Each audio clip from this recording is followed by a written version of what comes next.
and I will introduce you to the school at the centre of this story.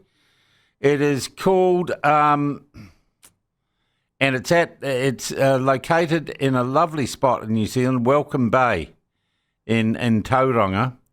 It is.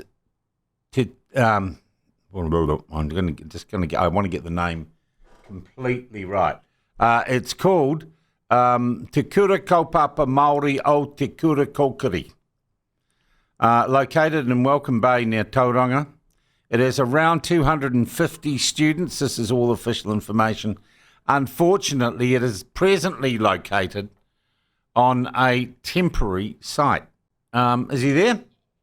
I can't see him on my screen. Is there an issue with that? Oh, he's there now. We got him now. I'll just tell you a bit more about the school. It's located, and one of its challenges, according to the latest Aero report, is that it needs to move into permanent buildings. So, and its principal is a guy called Mark Nicholas. It teaches its 250 co-educational students in total immersion in Māori language. And it gets about $1,000 a student a year when you put together its operating budget and a very, very modest property budget because, as I said, it's on a temporary location. I heard rumour about this and I tried to check it out and just hit blank walls. And I remembered that the Taxpayers Union had recently put out some pretty amazing and I thought disturbing information about what teachers or what schools have been spending money on, custom-made jackets with logos, all $10,000 or $20,000 leaving parties. It was remarkable, and I thought they've just been naughty. They've gone through all these terrible exceptions to the parsimonious rules of spending. So I rang them and said, you might want to have a look at this. Joining us now is Jordan Williams from the Taxpayers Union. Well, a couple of logo jackets, Jordan, fade into insignificance if we have the whole staff of a Kura Kaupapa school off to Tahiti for the holidays on the taxpayers' dime. Yeah, that's right, Sean. I mean, as you know, we got a tip off, and I tell my staff, if in doubt or in a hurry, just get on the phone.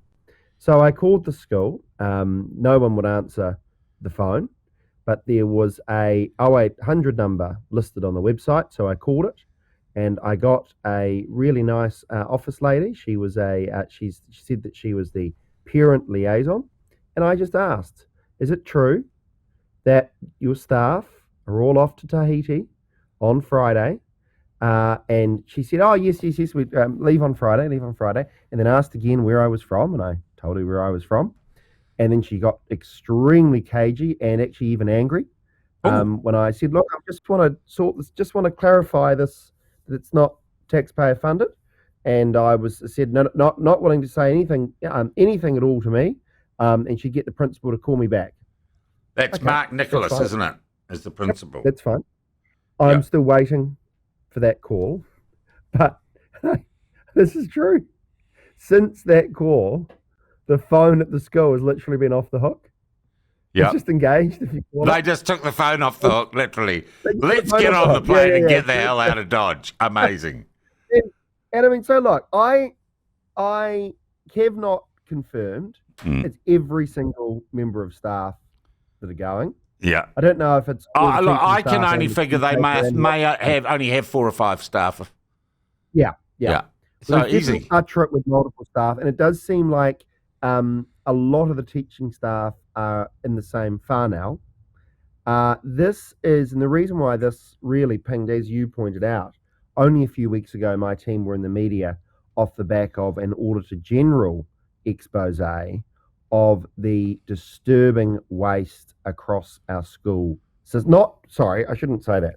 And at some schools, and what tends to happen is there is mischief and misspending.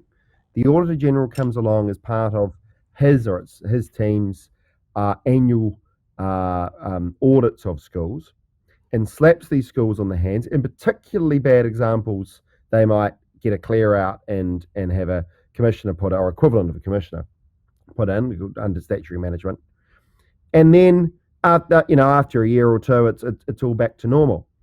But the minister's, a former very senior education official tells me that actually it's a huge problem in the kaupapa Māori and the Māori immersion schools, where this sort of thing is happening pretty regularly. And even if other schools are getting called out, it happens. What's unusual about this story is we know about it before they're off on this trip.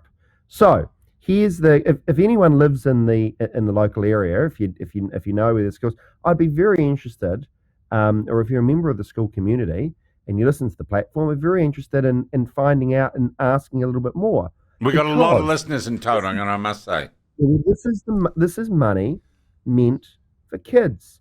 Now, the Taxpayers Union would never accept the argument, but I think an argument can be made that if you're a principal of a large school, there might be international training and development that you could make an argument to justify. They might be going to meet the indigenous people of Tahiti. I don't think that applies once it's more than just the principal and it is staff going to Tahiti in the school holidays. And the fact that, to talk about, that was the next part of the story. We obviously then went out. Once I had a confirmation from the office lady that there were staff going to Tahiti, we went out with it. And yesterday, we had not only media journalists calling the Taxpayers Union going, so how did you confirm this one? I had to tell them, or my team told them the exact story I'm telling you. Yeah. But even not actually Erica's office, but another minister's office reached out to us saying, how did you confirm this? And I think what's happening, and at least in the case of the Herald, I know it's the case, because they got the phone off the hook, no one can confirm the story. Yeah. Or get it, or get it up. It's just outrageous. Okay, so you've also approached the government and the Ministry of Education, and they can't say this isn't happening either. We haven't approached the Minister of Education, but I did give the Minister's office a 5-minute heads up. Yeah. On before we put our release out. Yeah. And I also I also know that the Herald has approached the Minister's Just to clarify, office. the tip off to you came from me, Jordan. Yes. Well, it came through you. Yes, that's right. That's right, and I appreciate that. Yep. That's very unusual that would happen. I'm not, and that's okay. I should say, Sean, this would be a great opportunity for me to plug. Some of our best stories come via tipline at taxpayers.org.nz. Or they can just ring 0800 3328283. That's true. But most of our tipsters require anonymity, and I was assuming that. Now, I'm presuming, to be honest.